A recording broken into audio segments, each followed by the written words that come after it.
sure. No. I don't know why.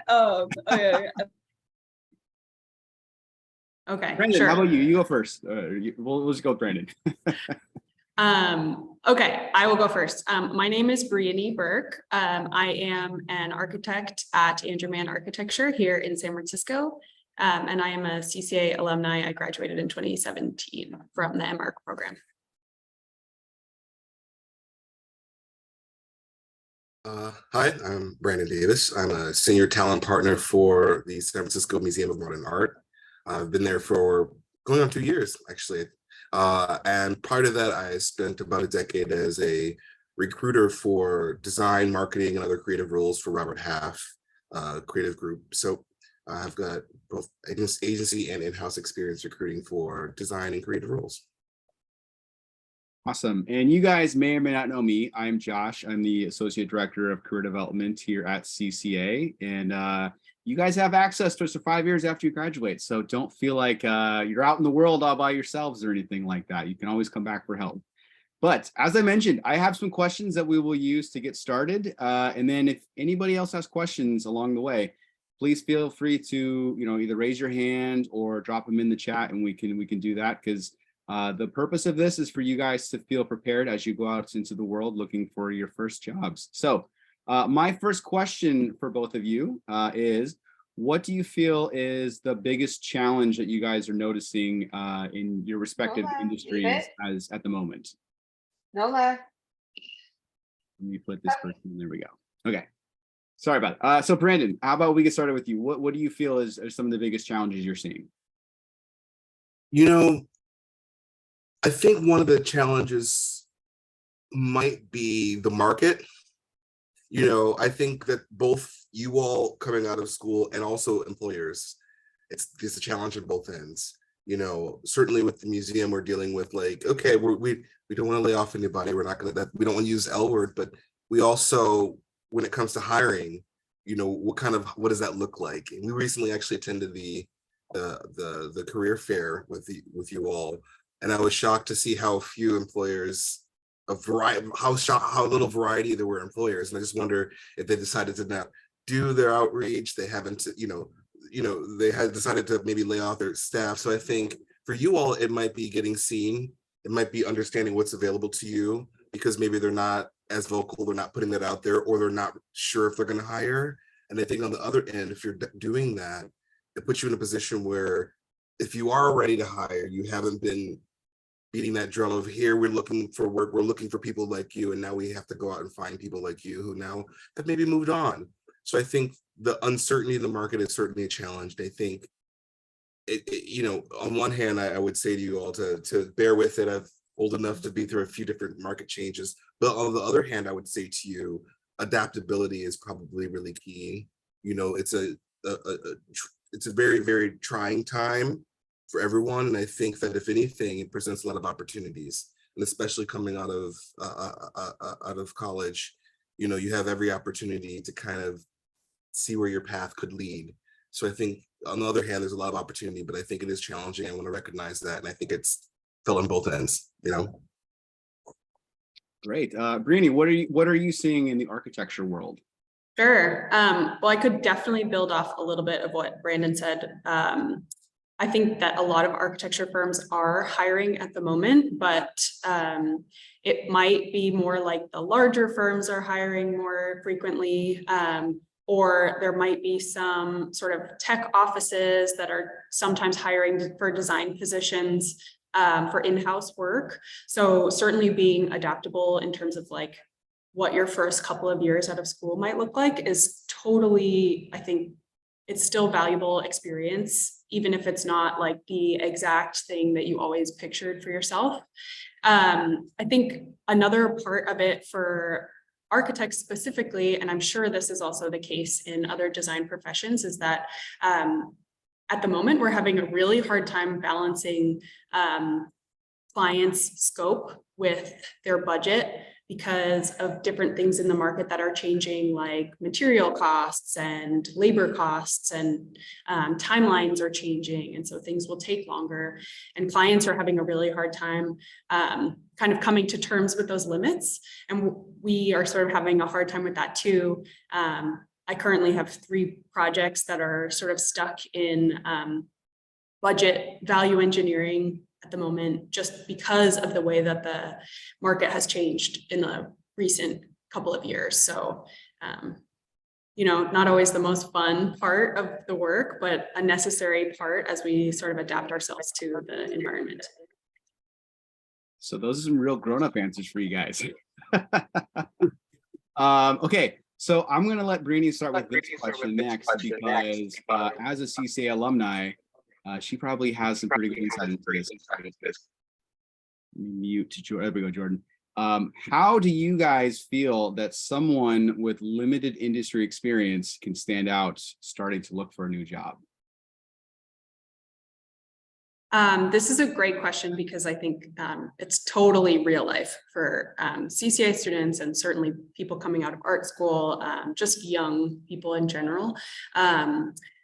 I think that something that I always look for in interviews, and we do hire interns with some frequency, is someone that has worked in a team before, or how did you work with an advisor or other team members, or solve conflicts within a team, or how did you have a problem and how did you solve that?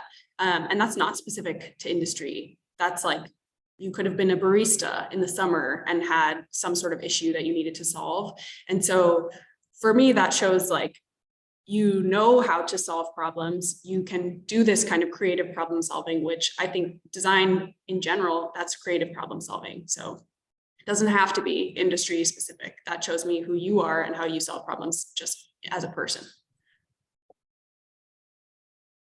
I agree. I think that's some solid advice. You know, coming in-house to a big organization like the museum, where it's very dynamic, there's lots of different positions that they're hiring for. You know, there are roles where if you don't have X, Y, and Z, there's no chance. They're really specifically looking for this curatorial background or what have you, right? Even for some of the entry-level roles. However, and this goes back to something Bryany was just saying, and I was saying too, about being adaptable out of your first few years. I think anybody who is open to applying their skill set in something that might be similar, or something tangential, or something that gets them close. A lot of people that I work with are artists, but they're, you know, a coordinator or a project manager, or they're doing something that's very tangential because they get to work in the museum. I think if you are open to those things, and you're also pivoting so that when you're out there applying for jobs, your resume even highlights experience or skill sets that speak to more than just maybe the design or more than the architectural work, that's going to really, really stand out among all the people who are just like, I'm a designer, I'm an architect, here's all my work, here's what I do, I know this. And if it's just that, we're going to see hundreds of resumes like that. But the people who are applying, and maybe they also applied to other, and this other thing for my role, maybe they also applied to several other positions. That tells us something too. And I should always share that with folks. Hey, this person actually interviewed for these other roles, right? And then now they're like, okay, wait, I see what they're trying to do with their skill set, right? That's helpful too, even your actions there. But I would say even, you know, going back to the experience, you know, anywhere that you could, I think sometimes there's a tendency to not put on that experience that you spent working at that Burger King or the summer that you babysat, but that stuff actually will tell an employer that outside of school, you have real world experience. And one of the biggest disappointments in my life was meeting this really amazing candidate from Stanford, right? And this person bombed their interview so horribly. And while they got hired by one of my clients, and we warned them that this person was very green, and they were brilliant, they got let go after 6 months, and they didn't convert them because they, quote, had no common sense. You know, so smart, but never set foot outside of Stanford out of all the degrees and experience. And it was so painful in the real world that it was remarked upon several times. And even my experience in this person, I was just like, wow. So don't sleep on that experience that might be just customer service somewhere. it can't tell you how much it will change perspective of whether or not you can handle that adult job and maybe deal with people, right? Or deal with just like basic stuff that you don't want to deal with, right? Can you get through that stuff? Because maybe you also have that to do. I think that will be helpful because maybe, again, being adaptable and showing that you can be adaptable could be in a role. I think is helpful for an employer outside of all the other people who are just saying, here's my degree, here's my work. So, so I think that's helpful. All right, so this next question, I think is one that a lot of students who are graduating are really probably wondering about. It's going to be very interesting to see the sides of where you guys think. What does a successful portfolio look like when you see people applying? Brandon, how about you start? Successful portfolio, one where I don't have to hunt for your name or your email, one that doesn't look different from your resume if you have information on there about your experience, one where I don't have to. I looked at a ton of design stuff across different media, but I didn't come from design. If I look at that and I have to think about what it is because you're not telling me, it's not successful. I wouldn't assume that everybody that looks at your portfolio is going to be an architect or designer or know what it is. And I think successful portfolio are one where I could go through it. I could share it with, my 15-year-old nephew if I had one, and say, hey, look at this. What do you think? You understand what you're seeing here? And they go, oh, this is for an XY. Oh, it looks like they're doing this. You want something that presents itself, or you could just walk in, present it to somebody and walk them through your work. If you've come to a point where your portfolio does that, and you can hand it to your grandmother or somebody in your life, and they go, oh, look, it looks like you made, screens for, the nap. Oh, look, then that's successful. Anything short of that, I think you run the risk of losing somebody's attention or getting into that maybe pile that maybe they never get back to, right? Yeah, I totally agree, Brandon. I think for me as an architect, a clear and concise representation of work is the most important thing. I mean, your skills, I'd like to see really nice drawings. That's always great. We all like a little bit of eye candy, but I think that basically the biggest part of my job, outside of like kind of customer service, is representing ideas to clients who are paying for the project and also to like contractors who are actually building it. And if we can't represent our work in a very clear fashion that doesn't require a lot of questions or a lot of extra time spent on the document to understand things, then the project is going to be built the way that we want it to. And it's going to save people money, and it's going to save everybody a lot of time and headache. So if you can kind of put your work together in a way that's really clear, then that shows me that you can do that kind of thing successfully in your job as well. I don't know if my 2 cents to this will add further discussion. What I always notice too is that a lot of students in the beginning, when they come to me, it is quantity over everything. And I've noticed that when you show like 1,000 things, like the 10 that are really great are very hard to notice. So my suggestion is, stick to the really, really great ones. So that way the last thing is just as good as the first thing people are seeing. And not to pick on architecture and interior design students, but I don't understand the fascination with justified type because it is so unreadable. Do you see that in like the professional setting, Bryany? It is interesting because even as I work on like my own work, it does look really nice when you first take a look at a page, but definitely readability is totally key. I think, sort of try to balance that, right? It's like, it can look good and also be totally readable. That's like an issue also that I find with fonts, people getting really kind of creative with their fonts and creative with text sizes and things like that, and making like the background of a page bright green or something like that. It's like, these are not realistic for an office setting where someone has like 10 minutes to look at a portfolio maybe, and also might have to print out that portfolio or resume, where it's like, I don't want to print that bright green thing on my printer. then I have to go into my printer settings and figure out a way to do it. So, maybe that's a bit of a digression, but like, don't get too fancy with that stuff. Like, I have maybe 5 minutes to look at your stuff. And that goes back to like, make sure you're showing me the projects that are really important to you and that you can talk about really well. And if it comes down to it and your work samples are 3 great projects, and then we bring you in for an interview and you can talk about those other 5 that you feel good about, like that's great. Then I get to see all of that work. But like, those first 3 have to be really, really great. Yeah, I absolutely agree. I'd even go further and say treat your portfolio, or at least the first hero page and anything that might be clicked on, like your 30-second elevator pitch. Literally imagine you walked into an elevator and the design director or the head architect is right there and you're talking, and there's an opportunity for you to pitch your work or to share something. You're only going to show 2 or 3, 4 pieces, not even that. You're only going to get to say so much. What is that? What can you get to that's really going to be key? Start there. And I think you'll be on good footing with both how you interview and show your work, but also with how you think about your portfolio. But less is more, definitely. Bryany, I can't tell you how excited I am to hear that thing you said about printing, because I tell that to students and it sounds like so archaic. They're like, what are you talking about? Like, people will actually print it off for an interview. Well, we do have our first question in the chat that is more kind of open-ended, and keep them coming. The question is, how much does design process matter in the portfolio? Should it just be limited to final drawings and renderings, sketches, partial models, etc.? Brandon, maybe I could take this one. I can't tell you enough how important that sort of process stuff is. Just like I said about, problem solving as a barista or something like that. We want to be able to see how you think.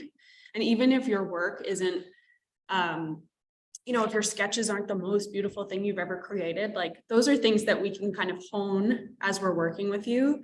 But it's a lot harder to teach this like iterative process and sort of going from one thing to the next and honing and designing something and getting it closer and closer to the final product. That is something that school is really great about teaching you, and we really expect that out of entry-level applicants. And so that's a really important part of your portfolio. There can definitely be some really great money shots in there. A drawing that you spent 45 hours on or something is always fun to see, but definitely like have just a little part of it that shows how you got from the very genesis of the idea to like that final thing that you're really proud of.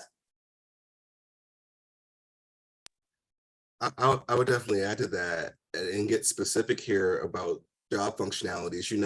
If you're a visual designer, or if you do print, or if you do web, for example, there's a whole range of production work. And likely your first job is going to include, especially if it's not a big organization, production work. So to the point about showing the work, I would say you want to maybe show your ability to take something from the initial concept and then maybe flow it through a bunch of different assets. For example, if you're doing production work, that you can do that detailed work, that you can maybe change the type font, you can maybe rearrange things and put it across different media.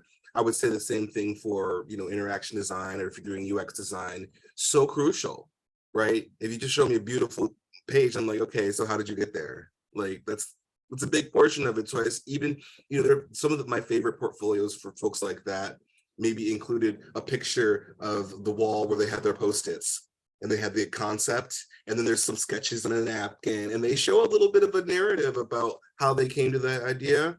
I think that's invaluable. And I think the tendency is to want to put the beautiful final product only. And I think there's a whole bunch of pieces there, that probably are really helpful. And I think I use the analogy of long division in homework back in the day with your math teacher. They're like, you need to show your work. I mean, the point is to show the process of applying it. I think that's really helpful. And especially if, again, you're being adaptable or you're applying different things, different sort of opportunities. You may have pieces along the journey of that final product that really speak to something that needs to be done with an employer, where they're like, great, they know how to do that. We've got work that's like that. And you wouldn't even know that, but it needs to be there so that you give other people the opportunity to find that in your portfolio.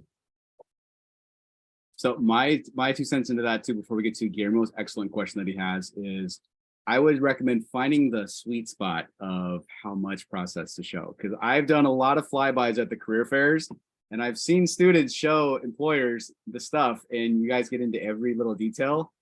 I can't tell you how many times I've seen the eyes of the employer gloss over because it's just a wave of stuff. So all that stuff that they said is great. Find the sweet spot of the most important processy things.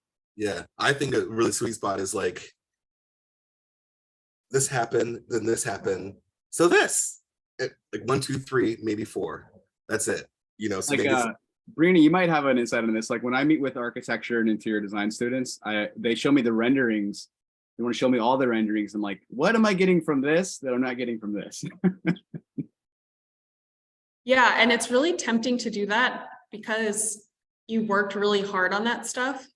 And it was a really important part of your overall presentation of that project to your teachers or your jury or anything like that. But I think, and for clients, that stuff is super important because they don't recognize that sort of early concept stuff as much as someone who's in the industry that you'd like to work for. They have seen a million renderings like that.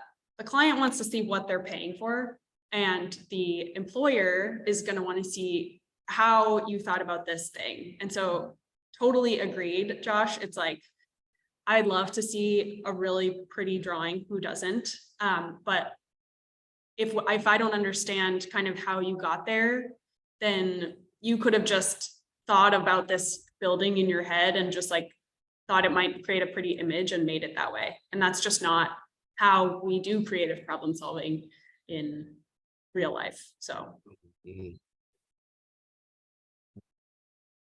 Okay, so moving on to our next question from Guillermo. Keep the questions coming if you have them. He says, hello, thank you for being a part of this event. You're very welcome. Thank you for tuning into this. As students or recent graduates, we know that we do not possess every skill that may be listed on a job description. How do we deal with this feeling of unpreparedness? And how can we deal with employers who initially convinced us they teach us those skills? And this question got this thing, whatever that is. So I guess it's important.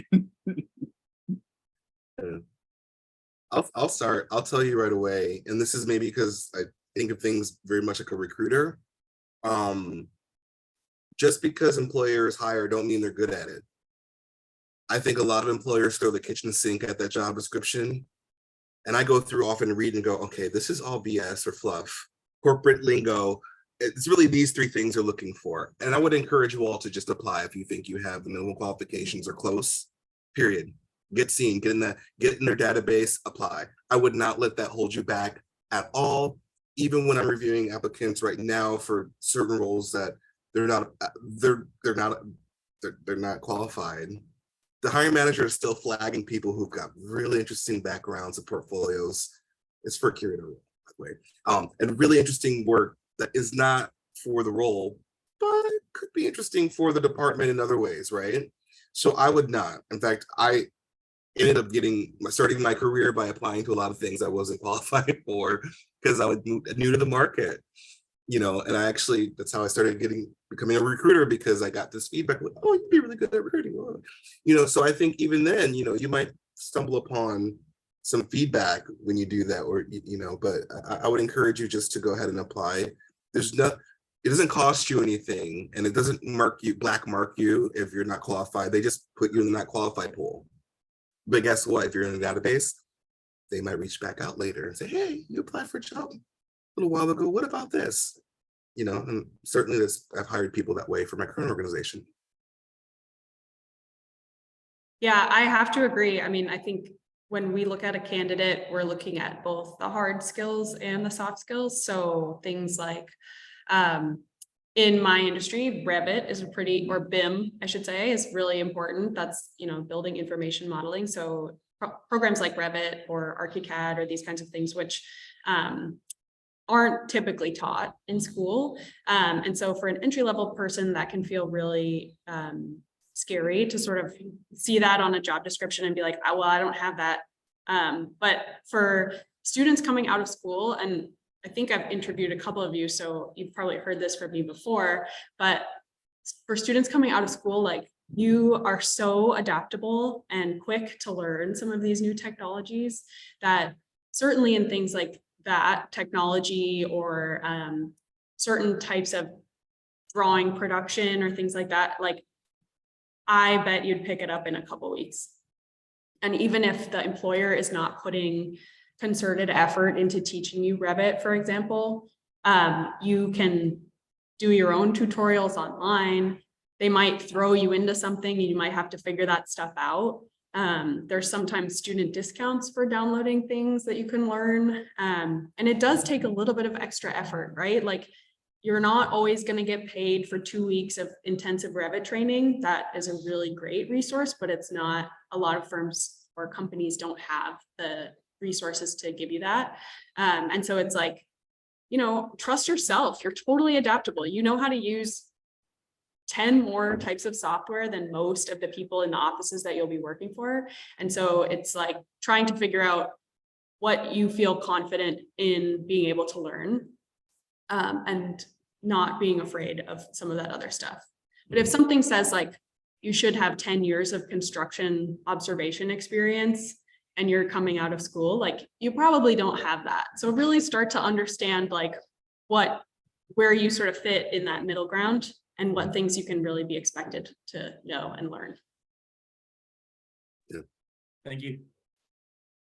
Yeah, I mean, my follow-up with that is, if you feel like you read a job description, there's like 85% of stuff you know how to do, just go for it. The worst things that are going to happen is you won't hear back from them, or they'll say no. Best cases are you get some interview experience and you might surprise yourself and get the job, but you'll never know if you don't go for it. And everybody gets rejected from jobs at some point, just how life works, unfortunately. But Guillermo, excellent question. If anyone else has any other questions, please keep them coming. This is kind of a piggyback question off of that. You know, students are going to be graduating or have graduated, coming into the workforce. Are there any new skills or software that you feel that they're going to be needing that they might not be getting taught in school right now? Yeah. I feel like a lot of folks go through school using Google email and Google Suite. A lot of companies use Microsoft everything. So Outlook, you know, especially that's the email and sending invites for meetings using Microsoft Teams as opposed to sometimes Zoom. You know, I think especially recently when I've hired people, I've recognized actually often that they've never touched anything Microsoft ever. And I think it's a quick transition, real easy. But I think the more that you can expose yourself prior to that is helpful. It doesn't seem like something you need to worry about or think about, but it does. It's just another thing you have to pick up on in meetings. And I actually have had some candidates who didn't actually do so well their first week because they didn't understand how to deal with a worksheet and they deleted a worksheet out of a workbook that was shared, and minor things that probably if you just spend some time learning, and it was like, okay, we can't deal with this person if they can't pick up on this stuff, you know. But you know, I think that that's one of the things that comes up often for me, you know, professionally a lot over, especially over the last decade. You get into the real world and all of a sudden, wow, I'm using all these tools that I wasn't dealing with, and I'm not sure how to use them. And I think you all are in a better place. We're also dealing with a lot of organizations where, for example, with mine, over the last few years, have they brought on a lot of these tools digitally where people were meeting in person and they were printing things and they were using a fax machine before COVID. And now you've got this generational gap where you've got people who actually have all their assistants touch all the electronic stuff and the apps because they don't. It's like the blinking VCR and they have their nephew and niece program it. You all are in a position to just pick it up and run with it.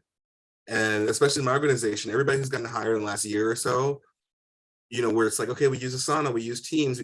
It totally has shifted the culture in terms of how we work operationally, because anybody who wasn't using those is left in the dust and confused, and they don't. So I would say you're in a really great position to walk in and really ramp up very quickly with that real baseline stuff. I mean, Asana, Outlook, MS Teams, just familiarizing yourself, get a free account, whatever you can do, I think is helpful. SharePoint, understanding what that is might be helpful. Because operationally, sometimes you have a workflow that requires you to engage in these things, and then suddenly you're dealing with, oh, I didn't realize that was part of the job, and these are things that you can really educate yourself on. YouTube videos, the little help desk, or the little help button on the apps often have like a training that you can go to. So that's my piece there. Yeah, and I mean, just add briefly, like, as I said, BIM is really important for architects. We don't use Rhino a lot in the office well, certainly not in my office, but a lot of offices kind of like leave that sort of really solid driven design software behind. And so, like I said, BIM, Revit, Smartsheet, which is like a project management software. I think that probably works across industries, and things like making schedules. And then Bluebeam, which is our kind of PDF review software, which we have just recently started using rather than Adobe Acrobat in kind of these post-COVID remote work scenarios, which, as Brandon said, like, you guys are totally in the right position to pick up these things really quickly, but it might be useful to just recognize what these softwares are. Like, I don't think I knew anything about Smartsheet in my school years. And like, that is just kind of like, even familiarizing yourself with like what any of these programs do. And then when it's kind of thrust upon you, you'll have, at least you won't have the deer in the headlights sort of look on you. Right. Yeah. Agreed. All right, so we're gonna shift gears a little bit, and we're gonna talk about things that are an introvert's nightmare, which is interviewing. At some point, everybody's got to do it. But the question is, because I've had some experience when I talk with students doing like mock interviews and we get talking about their work, it gets a little sideways. And you both have spoken with CCA students, either at the career fair or like maybe they've applied and done some interviews. So how important is talking about their work in the interviews, and like what sort of things are you looking for? And the subtext of that is, this isn't the cheat code for you guys. This is just so that you feel more prepared when you do future interviews.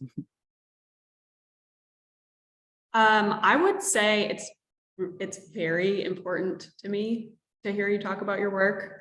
Yeah, totally an introvert's nightmare. This is very challenging, but you all have probably had 4 years or so on average standing up in front of people who looked really intimidating and talked about your work. I think what is really challenging about talking about architecture work is that we really have to make sure that we're targeting our audience a little bit. So when we're talking to clients who maybe this is their first house, or maybe they are doing their first commercial outfit of a restaurant or something like that, they don't have the toolkit of architectural terms that you were using when you were describing your thesis.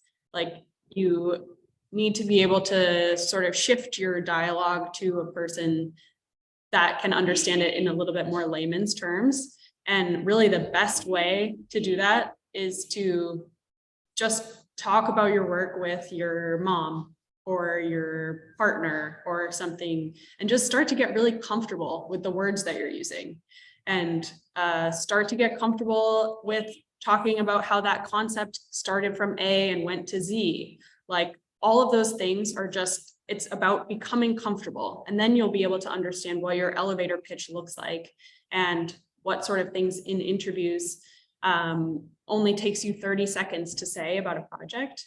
And that's going to be really valuable as well to a potential employer, because they don't want to see you reading off of your portfolio text, because that's just, it's sort of uncomfortable for everybody. I've probably already read it when I reviewed your portfolio. Like, I want to hear in your own words how this worked. And it's really about practicing that. It's not always easy, but just getting sort of the basics down and really understanding, you know, your work best out of everybody in the entire world. So how can you describe it in a way that is both concise and clear? And that is really valuable for an employer, because then that means you can sit in a client meeting and discuss your work and different design options and how you got to each thing. And if they ask you something that you didn't prepare for, you can kind of get to that answer. And if you don't have that written down, then what are you going to do unless you have it all in your brain already? Yeah, that's great feedback, and I couldn't agree more. You know, about, we do want to hear about your work, but I think where I would really focus is that preparation. You know, I literally think if you treat your portfolio like as if you were going to give a PowerPoint presentation, or you don't want to read off the slides, you want to show the slides, but you need to be able to talk about it in a concise way.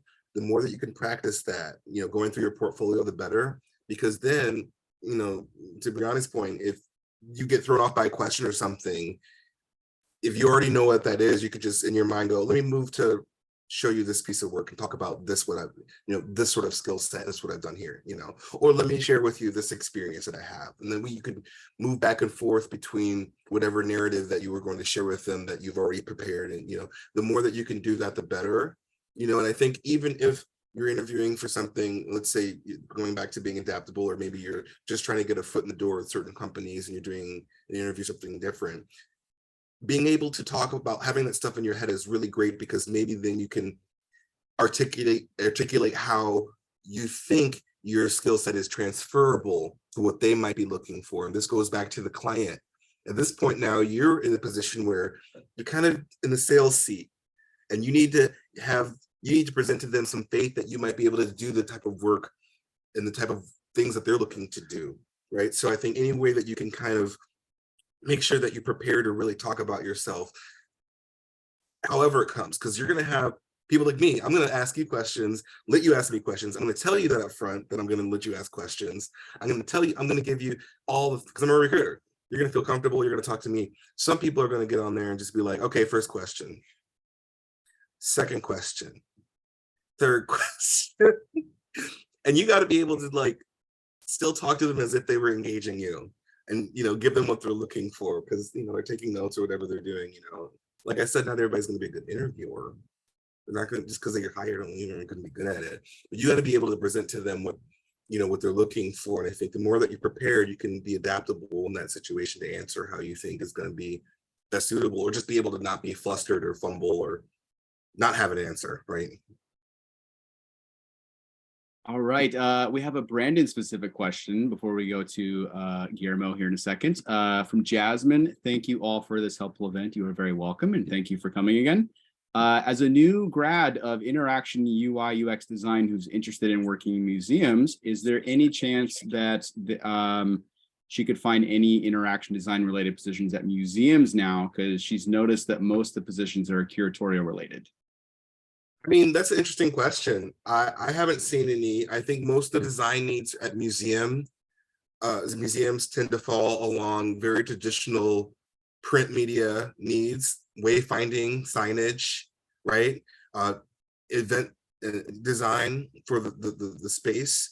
I think museums probably have a way to go before they are looking at their space from a different perspective in terms of design, and maybe there is more interaction with technology, or just more interaction with the space and the art. I haven't seen much. I don't expect much. I think nonprofits move pretty slowly towards those things.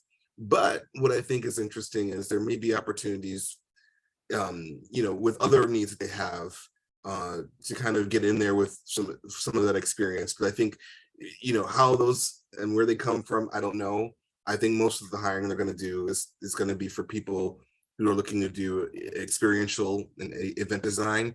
And I got to be honest with you, in the museum space, a lot of these roles are hard to come by, and they stay there forever, period. So it's, you know, I think it's a lot of curatorial, you know, that's certainly the space. But if I were you and I was, let's say I had a passion for museums, and really the goal in life was to work at one, apply for everything at the museum and try to get a foot in the door. So many people get the foot in the door at my museum, for example, and you start putting your work out there and letting people know what you do. The next thing you know, they're only looking at internal candidates because of you. because now they don't want to hire externally. They want somebody who gets SFMoMA and the culture and blah, blah, blah, because you've already been there, right? We have a lot of people do on-call event staff stuff. Several of those people I've seen in the last couple of years have made it through the other organization, other roles with the goal of being somewhere else. So no, but I think if you are able to get a foot in the door, I think that presents its opportunities. I don't think that the museum would be operating in a certain way with hiring if they hadn't hired someone like me to do their recruiting. I think it'd be a very different experience for candidates right now. And a lot of that is I came in and said, okay, well, we need to leverage technology. We need to do all these things. They didn't have that before. So I think there's space for people who maybe come in from a different perspective. Maybe you have interaction design, but somehow you got into the, I don't know, customer relations management team, but then you realize that there was opportunity to leverage their software in a different way. And you're like, wait a minute, I have a solution. I don't know. I just think that you might have to create the opportunity there for yourself in a space like that more than it's going to present itself to you. Totally agree with all that. Getting your foot in the door is super, super huge, because like even here at CCA, like there's people who go like all over the place, and I'm like, where did you come from? Because you just get your foot in the door, and then you have that collateral built up where you can just move all over the place because you're a little bit more vested than an external candidates. You're, like Brandon said, you're somebody that they know who just gets it, so they'll kind of take a flyer on you. Okay, Guillermo has a follow-up question that is in a sense a little bit more old school. It's not really going to apply to our UX friends. It applies to architecture and design and printed portfolios. So if and when we decide to have a printed copy of our portfolio with us to bring to an interview, should we bind it? And what is a good format to present our work that is not printed at home bundle of sheets? How important is this? I'll let you take that one for a second. Oh, sure, go for it.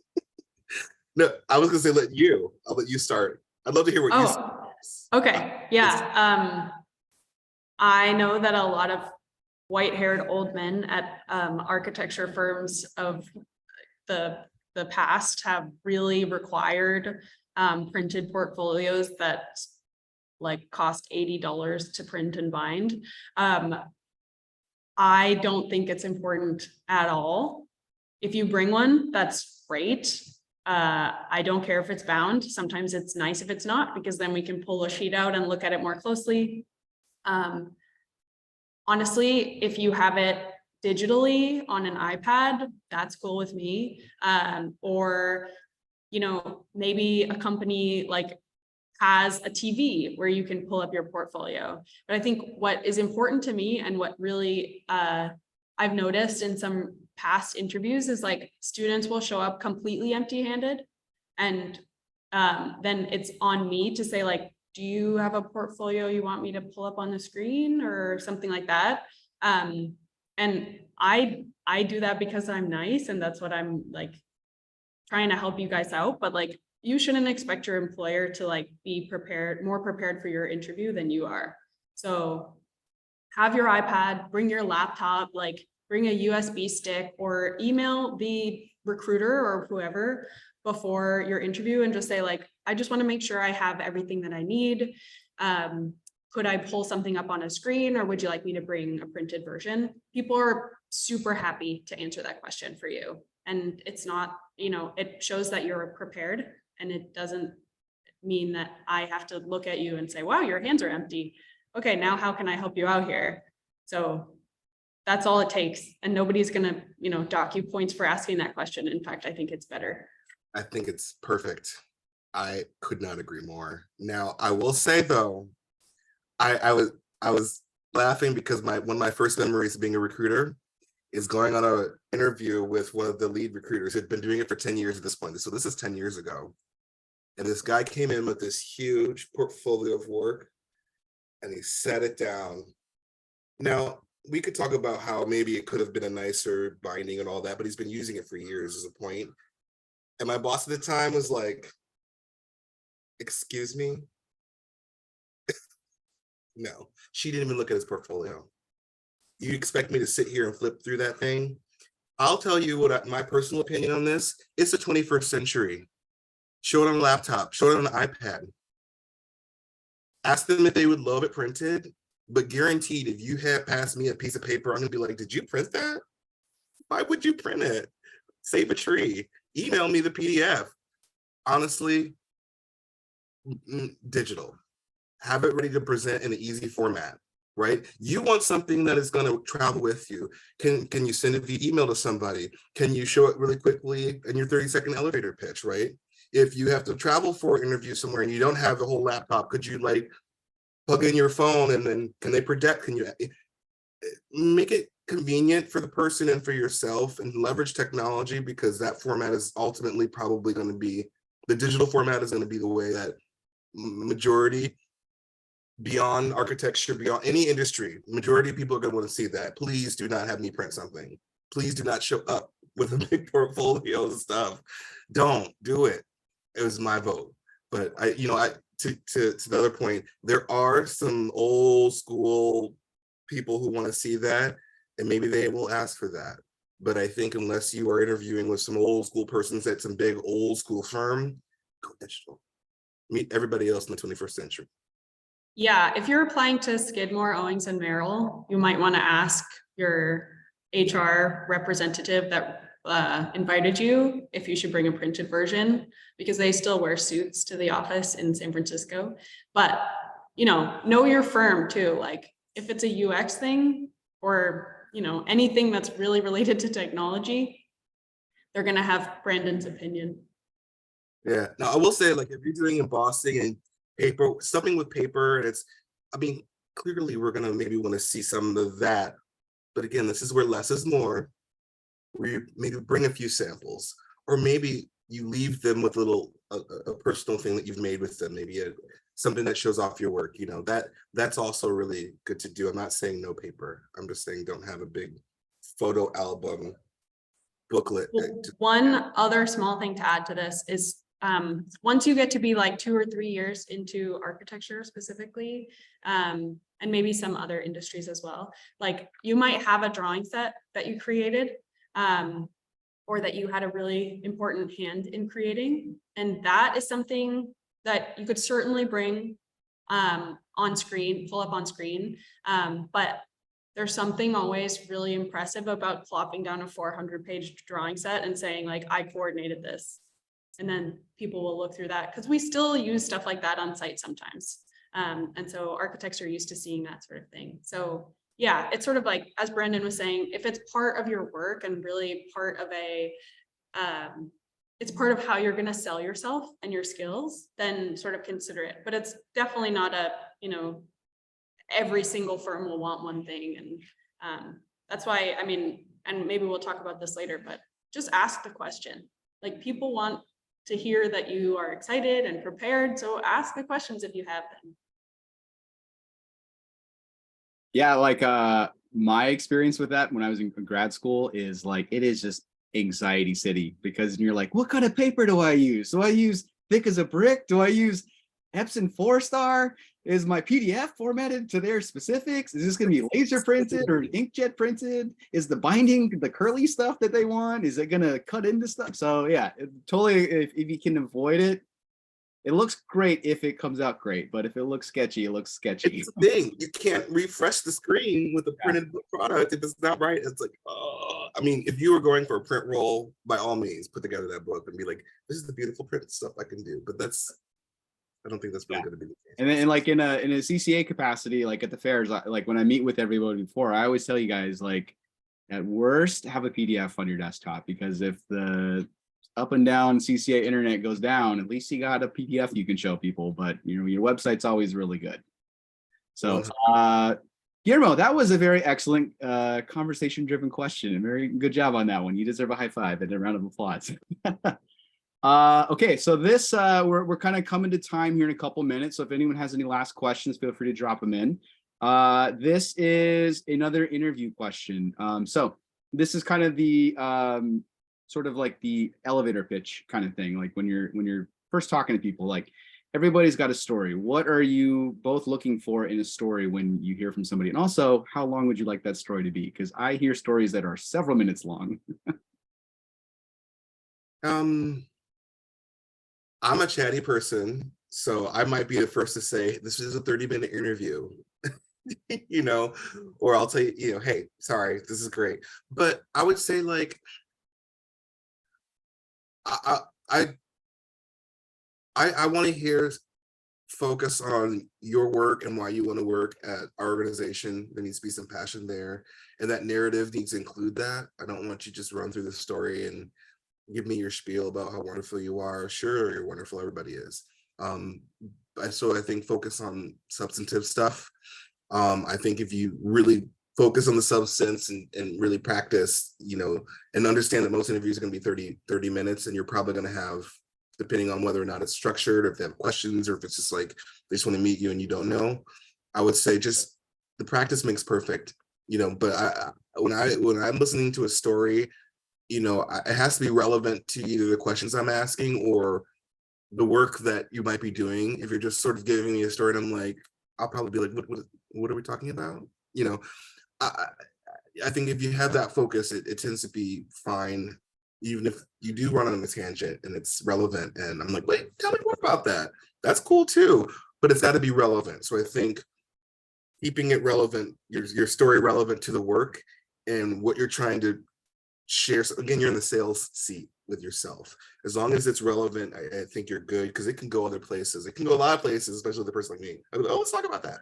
You know, but you want to make sure that you bring it back, even if you are in that kind of conversation. So this is why I wanted to show you that work. It was, you know, or this is what I was talking about, or that's a great way for me to go into, bring it back to your work and why you want to work there, or your passion, the reasons for applying, all those things that you're thinking about. Keep it centered there. And I think even if you do give me a long-winded story, if it's focused there, maybe I'm into it. And you're telling me maybe you're answering questions I was going to ask anyway. So I'm like, tell me, no, go ahead. Just keep telling me stuff, you know. So I think it could go either way, but I would caution against just winging it, or not really being prepared to talk about your work or focus there, or getting too caught up in liking the person and having a fun conversation. That's going to happen as long as you're focused on your work. I think I'm repeating myself now, but you'll be good. I think for me, a really important part of your story is like what brought you to the profession, or to architecture is typically what I like to ask. And that will help me to understand, first of all, what inspires you about designing and about architecture. Is it quality of light? Is it like creating really specific details? Is it, something even like, I want to build low-income housing and I feel really passionate about that. Like, what inspires you about creating the type of work that you're creating? What brought you to that type of work? And this maybe is like slightly against what Brandon said, but I'd like to know a little bit about what in your life is inspiring to you outside of architecture. And like, what sort of thing do you do on the weekend that feeds your creativity, that allows you to come back during the week and be a creative problem solver, and to really like work to make your work better.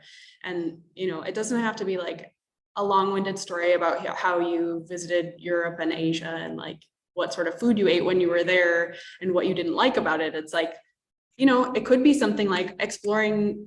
I did that trip and I explored different cultures, and I want to bring some of that stuff back because it really inspired me to create architecture that does this. And that is a way also that you might stick in someone's mind. Like, my boss and I both grew up in Massachusetts, and so we have some things in common related to that, and going back home to like have some seasons every once in a while. And that kind of thing allows us to connect on a human level and in a little bit of a more personal way than me just saying like, I like sustainability, because that doesn't mean anything really to me. Like, everybody likes sustainability, I think. Sort of understanding like which parts of your life and your personal experience are what brought you to where you are now, and your passion about being a designer. So my quick into that before our last question, this kind of echoes Brandon's point where he said you never know what questions people are going to ask you, which is 1,000% true. But 99% of the time they will ask you that question, like, you know, tell me about yourself or something. If you cook up a good tell me about yourself, you're going to be in a good spot because you know you nailed that question. And then wherever you go from there is wherever you go from there, but you're starting off on a good foot. So always important to practice one of those. But in the essence of time, our last question, what is your one piece of practical advice you would give to our folks here who are starting out in the world these days in their career journeys? That's a broad question. I think I probably have already said it. You know, I didn't wake up and say I wanted to work in HR one day. I was a music major. I did all sorts of other things. I landed there because I kept taking jobs and opportunities where I build upon skill set, you know, kind of with the idea that I wanted to keep things open and flexible. And I'm glad that I did that. You know, nobody told me, but I certainly, you know, got to college thinking I was going to play the oboe forever. And then that quickly decided not to do that.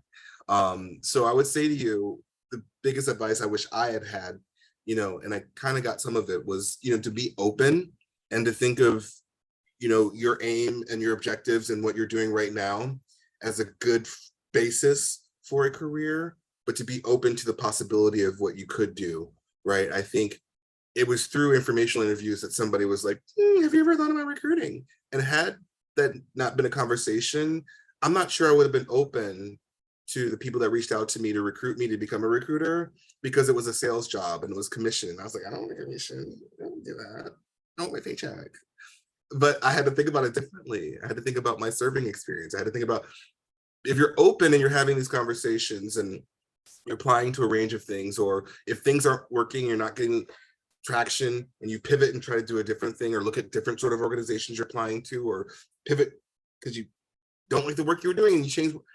If you're always open, keep in mind that you're building skill set and it's a journey, and that some of the path may not be totally clear up front, even if you have kind of a direction. But if you're keeping sort of yourself open and you're gaining experience for what it is, you know, and how it could be potentially applied to what are a number of different opportunities in your career sphere, is what I would say. There's probably a number of different ways you can go with whatever you're doing, right? I think that's going to serve you very well. And that way, maybe you're not missing out on opportunities where maybe you thought, oh, that's not for me. You know, I think that's probably the wrong reaction at that stage, is to think that something's not going to be for you.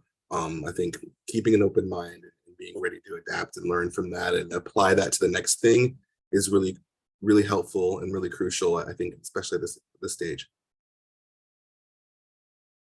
Okay, and I will be quick. I have like 3 really important pieces of advice that I always try to give, which one of them is, I've already said, but ask the question if you have it. At your first office, at your first interview, you know, people want to know that you're hungry for knowledge. And honestly, this is true of architects. It probably is true of a lot of creative professions. People love to talk about how much they know. And so it's like, you know, ask them, hey, how did you create that drawing? It's amazing. You must have worked really hard on that. You might learn a new skill. You also probably will get some brownie points with that person. The next one is networking. So you should be networking now. You should have been networking 3 years ago. You're going to be networking until you're 85. Like, you never know which teacher or which college friend or which colleague from your studio class is going to be a future client or collaborator or boss for you in 30 years or 5 or 10. So, you know, it's not always easy to put yourself out there and network, but CCA does a really great job of putting on things where you can network. Sorry, Josh, I'm just going to plug you really quick. Where you can see your teachers, learn about what work they're doing now. You could work for teachers. Sometimes they're looking for internship positions. You never know what opportunities are going to come out of who you met. And there's a lot of money here in the Bay Area, in my line of work specifically, which is high-end residential. Like, you know, someone you meet at a bar that is a Fortune 500 company, like vice president somewhere, might be your next client. So, you know, you can always sort of bring it up organically, right? But you never know what's going to happen if you're friendly and you're willing to kind of put yourself out there and also attend some of these things. There's an AIA conference that's going on this weekend, which for students is only $25. You guys should consider going to some of these events. And also join the AIA while the membership fee is very cheap for you. It's really expensive for people like me. But it's really cheap for students. So do some of those things, BIA, those kinds of things. I'm sure those sorts of organizations exist for other industries as well. I just only know the architecture one, so I'm sorry about that.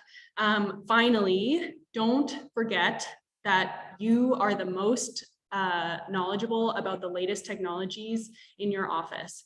If you're an entry-level person and you have been working on Lumion renderings or some sort of VR technology that helps you represent your projects in a way that's going to be really exciting to a potential client, bring it up in a meeting. Be like, it would be really cool if we could fly through this model or walk through the model in VR and show the client how this space is going to feel. Like, you could tell that to your boss and he could be like, oh yeah, but it's like going to take too much time and blah, blah, blah. And you could work on it on your own time if you feel really confident about it. It's like, some of these offices need a little bit of a shakeup in terms of technologies, and you are totally the person that can help with that. So that's, those are my 3 things, rapid fire. All right. Well, before we go, my piece is your first job is not your last job. So if the first job is not that great, it's okay. You're going to get other jobs down the road. But with that in mind, thank you very much to our 2 guests for taking time out of their busy days to talk with everybody. And hopefully we can see you all at our fall fair in October. And in the spirit of networking, you guys should all connect to them on LinkedIn. You never know where things are going to go. But yeah, thank you very much, guys, for taking part in this. It's greatly appreciated. And thank you to all the students who tuned in as well. Hope this was helpful for everybody. It's really my pleasure. Thanks, Josh. Keep me in mind for stuff like this. I love doing this. Of course, I will. And if anybody wants the video, Brandon, Bryany, if you wanted to critique your performance, let me know. I'll give it to you. I don't think I'll ever watch it. Okay. Bye, guys. Bye, guys. Have a good Thank rest you of all. your day. Appreciate it.